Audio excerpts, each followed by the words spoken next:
बच्चों, स्वागत है आपका अपने YouTube channel study with Shabnam Kumari में। आज मैं क्लास 7 का विज्ञान का पार्ट 2 का जो है प्राणियों में पोषण के सभी प्रश्नोत्तर को आप लोगों को बताने जा रही हूँ।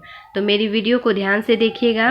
ये सारे प्रश्नोत्तर आप अगर अच्छे से याद कर लेते हैं तो आप एग्ज़ाम में अच्छे से अच्छा मार्क्स ला सकते हैं। तो चलिए स्टार्ट करते हैं।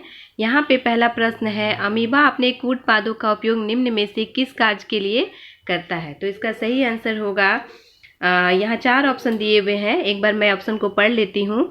गति करने के लिए, ख नंबर में है भोजन ग्रहण करने के लिए, ग में है भोजन ग्रहण एवं गति करने के लिए, घ नंबर में है गैसों के आदान प्रदान के लिए। तो इसका सही आंसर होगा ग नंबर में। अमीबा जो है अपने कूटपाद का उपयोग भोजन ग्रहण एवं गति करने, ये दोनों कार्य के लिए करता है। तो उसको मैं टिक कर देती हूँ, आप इसको अपनी कॉपी में अच्छे से नोट कर लीजिएगा। दूसरा प्रश्न है हमारा, निम्न वाक्यों को ध्यान से पढ़िए। चलिए वाक्य को पढ़ते हैं।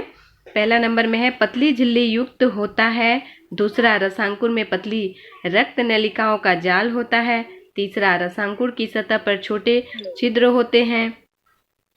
यहाँ पर है जिनसे भोजन आसानी से क्या होते हैं, आसानी से जा सकता है। ठीक है। 4th नंबर में है रसांकुर जो है उंगली नुमा संरचनाएं होती है। अब है इन वाक्यों में से उस विकल्प को चुनिए जिसके द्वारा रसांकुर भोजन के अवशोषण में क्या करता है, अवशोषण में मदद करता है। तो इसको ध्यान से देखना है कि ये जो है हमारे 4 दिए हुए हैं, इनमें से सही कौन सा है जो क्रम अनुसार सही होगा, उसी को हम इसको यहाँ पे नोट करेंगे। तो यहाँ क्रम अनुसार है हमारा ख नंबर में। दूसरा जो है रसांकुर में पतली रक्त नलिकाओं का जाल होता है, ये बिल्कुल सही है। तीसरा नंबर में है रसांकुर की सतह पर छोटे छिद्र होते हैं जिनसे भोजन आसानी से जा सकता है। और 4th नंबर में है, 4 नंबर में रसांकुर उंगलीनुमा संरचनाएं होती है। तो ये है दूसरा, तीसरा और चौथा। दूसरा, तीसरा और चौथा, ये जो सही ऑप्शन हमारा मिल रहा है ये ख नंबर में है। तो उसको मैं टिक कर देती हूँ, इसका सही आंसर होगा ख नंबर। आगे बढ़ते हैं। यहाँ पे है रिक्त स्थान की पूर्ति कीजिए। खाली जगह दिया हुआ है, इसको भरना है। तो खाली जगह में पहला प्रश्न है, मानव में सबसे बड़ी ग्रंथि क्या है? तो हमने किताब में इसको पढ़ा है, इस पाठ में पढ़ा था कि मानव में सबसे बड़ी ग्रंथि जो है वो यकृत है। तो उसको मैं यहाँ यकृत फिल कर देती हूँ, आप लोग उसको अच्छे से नोट कर लीजिएगा, यकृत है। आगे देखते हैं। दूसरा नंबर में, छोटी आंत की भीतरी सतह पर उंगली नुमा संरचनाओं को, उंगली नुमा जो संरचना है उसको क्या कहते हैं? तो उंगली नुमा संरचना को क्या कहते हैं? इसको कहते हैं रसांकुर।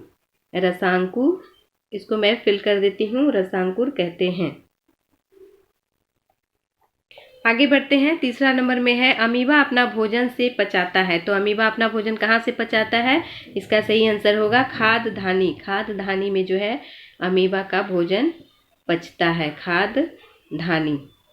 चलिए आगे बढ़ते हैं। 4th नंबर में है, जीभ में स्वाद पहचान के लिए होती है।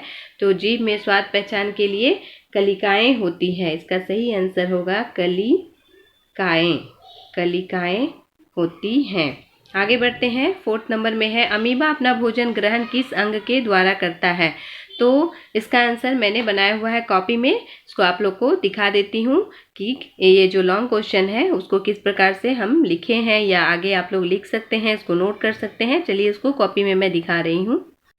ये 4th नंबर का हमारा क्वेश्चन है, अमीबा अपना भोजन ग्रहण किस अंग के द्वारा करता है? इसका सही आंसर मैंने लिखा हुआ है, ये 1 वर्ड आंसर है, कूटपाद होगा। इसको ज़्यादा लंबा करके हमें नहीं लिखना है। इसको जितना पूछा जाए उतना ही आंसर लिखना चाहिए, उतना ही उत्तर देना चाहिए ताकि वो सटीक हो और सही हो। ठीक है। चलिए बढ़ते हैं आगे। मानव पाचन तंत्र के सभी अंगों का नाम लिखिए। मानव पाचन तंत्र में हमने पढ़ा है बुक में, किताब में, इसको इस पाठ में कि मानव पाचन तंत्र जो है वो हमारा कहाँ से स्टार्ट होता है? तो वो शुरू होता है मुख गुहिका से। और देखिए क्या क्या है उसमें, कहाँ तक जाता है मुख गुहिका, लार ग्रंथि, ग्रसिका, यकृत, पित्ताशय, अमाशय, अग्नाशय, क्षुद्रांत, बृहदांत और मलाशय। और अंत में वो जो भोजन जो है गुदा के द्वारा जो अपशिष्ट पदार्थ जो उसके होते हैं वो बाहर निकाल दिया जाता है। तो ये पाचन तंत्र में सभी अंग आ जाएंगे। आगे देखते हैं। 6 नंबर में, गाय के अमाशय के पहले कक्ष का नाम बताइए। तो इसका सही उत्तर है रुमेन है। गाय के अमाशय के पहले कक्ष का नाम रुमेन है।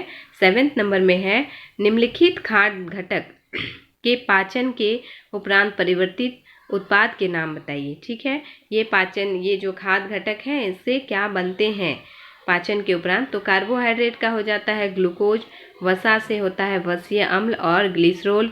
आगे है 3रा नंबर में है प्रोटीन से एमिनो अम्ल। ठीक है, आगे बढ़ते हैं। 8 नंबर में है हमारा खंड अ को खंड ब के उचित कथन से क्या करना है, उसको मिलाना है। तो उसको मैं मिला चुकी हूँ, आप लोग उसको ध्यान से देख लीजिए एक बार। पहला नंबर में ये ऑप्शन खंड अ का सारे ऑप्शन जो है उसको एक बार मैं पढ़ लेती हूँ। लार ग्रंथि, अमाशय, यकृत, मलाशय, क्षुद्रांत, उसके बाद बृहदांत है। इधर खंड ब में हमारा दिया हुआ है पित्त रस का स्रवण, बिना पचे भोजन का भंडारण, लार रस स्रावित करना, अम्ल का निर्मोचन। 1 नंबर में है पाचन का पूरा होना और 4 नंबर में है जल का अवशोषण। तो अब सही जो है इसके साथ हमें मैच करना है। मैं यहाँ कर चुकी हूँ, एक बार फिर से पढ़ लेती हूँ। लार ग्रंथि जो है वो लार रस स्रावित करता है, इसको मैंने मैच किया हुआ है। दूसरा नंबर में है अमाशय जो है वो अम्ल का निर्मोचन करता है। यकृत पित्त रस का स्रवण करता है।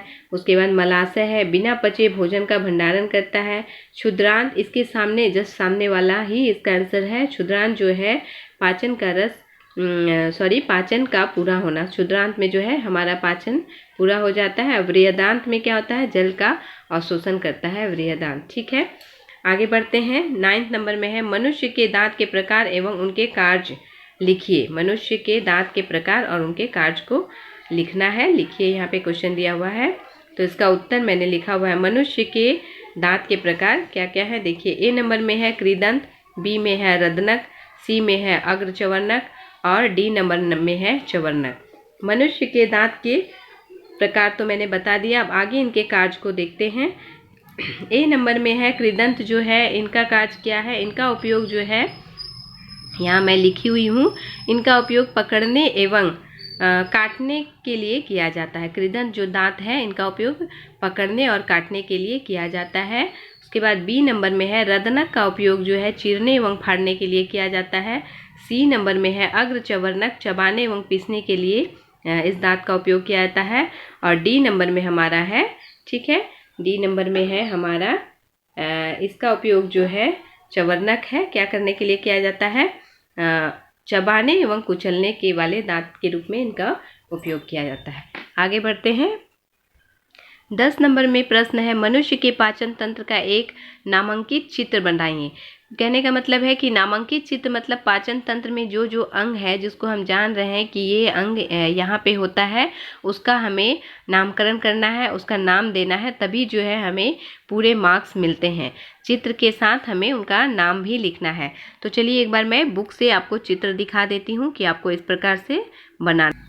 ये हो गया हमारा मानव में पाचन तंत्र का रेखांकित चित्र। ठीक है, ये सारे जो नाम दिए हुए ये पाचन तंत्र के अंतर्गत आते हैं। तो ये पाचन तंत्र का चित्र हमें इस प्रकार से बनाना है। देख लीजिए आप लोग एक बार चित्र को, ये हमारे बुक में ही दिया हुआ है। मुख गुहा से शुरू होता है और कहाँ पे ख़त्म होता है, जा करके गुदा में ख़त्म होता है। तो इस प्रकार से हमें चित्र बनाना है। आगे बढ़ते हैं प्रश्न की ओर। आगे 11 नंबर में है मनुष्य के पाचन तंत्र और घास खाने वाले जीवों के पाचन तंत्र में एक प्रमुख अंतर बताइए। तो मनुष्य के पाचन तंत्र और घास खाने वाले जीव के पाचन तंत्र में एक प्रमुख अंतर ये है कि घास खाने वाले जीव जो होते हैं उनके पाचन तंत्र में सेलुलोज को पचाने के लिए क्या होता है, बैक्टीरिया होता है, जो कि मनुष्य में नहीं होता है। यही खास अंतर है। तो इसको आप अच्छे से याद कर लीजिएगा कि घास खाने वाले जीवों में क्या होता है, सेलुलोज को पचाने के लिए बैक्टीरिया होता है। आगे 12 नंबर में है अमीबा में पोषण को सचित्र बताइए। इसको भी मैं बुक से आपको दिखा रही हूँ कि किस प्रकार से अमीबा अपना पोषण करता है और उसका ड्राइंग, उसका चित्र जो है हमें कैसे बनाना। ये हमारा अमीबा में पोषण का चित्र है। इसको इस प्रकार से हम देख करके बुक में दिया हुआ है। पेज नंबर आपका 13 में है। इसको आप लोग बढ़िया से देख लीजिएगा अच्छे से और इसको कॉपी में बना लीजिएगा। ये इस प्रकार से दिया हुआ है कि किस प्रकार अमीबा जो है वो भोजन के लिए उसका जो कूटपाद होता है उसमें वो कीट या जो भी भोजन बैक्टीरिया या शैवाल के छोटे टुकड़े जो होते हैं उसको ग्रहण करता है। उसके बाद खाद्य धानी में जा कर के उसको क्या करता है कि भोजन को पचाने का काम करता है। तो ये इस प्रकार से अमीबा में पोषण होता है। आगे बढ़ते हैं प्रश्न। यहाँ 13 नंबर में हमारा प्रश्न जो है कुछ ज़्यादा ही लंबा है, इसको मैंने कॉपी में नहीं लिखा हुआ है, इसको मैं मौखिक आप लोग को समझा दे रही हूँ। यहाँ प्रश्न दिया हुआ है, गीता और सोहन जल्दीबाजी में अपना भोजन ग्रहण कर रहे थे ताकि वो दोनों जो है क्या कर सके, जल्दी मध्यावकाश में खेलने के लिए बाहर जा सके। अचानक सोहन को खांसी आने लगी। आप सोहन के अचानक खांसने का कारण बता सकते हैं। अपने मित्रों से इस बारे में क्या करना है, मित्रों के साथ चर्चा करना है। तो इसका सही आंसर यही होगा कि अचानक जब भी हम भोजन को जल्दीबाजी में करते हैं तो भोजन क्या होता है कि श्वास नलिका में जाके अटक जाती है और हमें सांस लेने में काफ़ी परेशानी होती है। और उस परेशानी को कैसे महसूस करते हैं, तो वो खांसी उठने लगती है। इसलिए जो है हमें भोजन जो है आराम से सहज तरीके से करनी चाहिए, उसको हड़बड़ा के जल्दीबाजी में नहीं करनी चाहिए। 14 नंबर में हमारा प्रश्न है, क्या हम केवल हरी सब्जियां एवं घास खाकर जीवन निर्वाह कर सकते हैं? तो इसका आंसर जो है मैं यही कहूँगी कि केवल हरी सब्जी और घास खाकर जीवन निर्वाह नहीं किया जा सकता है, क्योंकि मनुष्य के शरीर में बहुत सारे जो ज़रूरत होती हैं पोषक तत्व की, जिसमें कि पोषक तत्व में हमारे मुख्य रूप से कार्बोहाइड्रेट हो गए, प्रोटीन, वसा, खनिज लवण। तो इन सारे पोषक तत्व की आवश्यकता की पूर्ति जो है केवल हरी सब्जी और घास नहीं कर सकती है। इसलिए हमें स्वस्थ रहने के लिए पौष्टिक आहार की आवश्यकता होगी। तो इसका सही आंसर आप लोग इस प्रकार भी लिख सकते हैं। आज का जो है विज्ञान पाठ 2 प्राणियों में पोषण के सारे प्रश्न उत्तर हो चुके। आपको मेरा वीडियो कैसा लगा ये कमेंट करके ज़रूर बताइएगा, और वीडियो अच्छी लगे तो वीडियो को लाइक ज़रूर करिएगा, और चैनल में नए हैं तो चैनल को सब्सक्राइब कर लीजिएगा।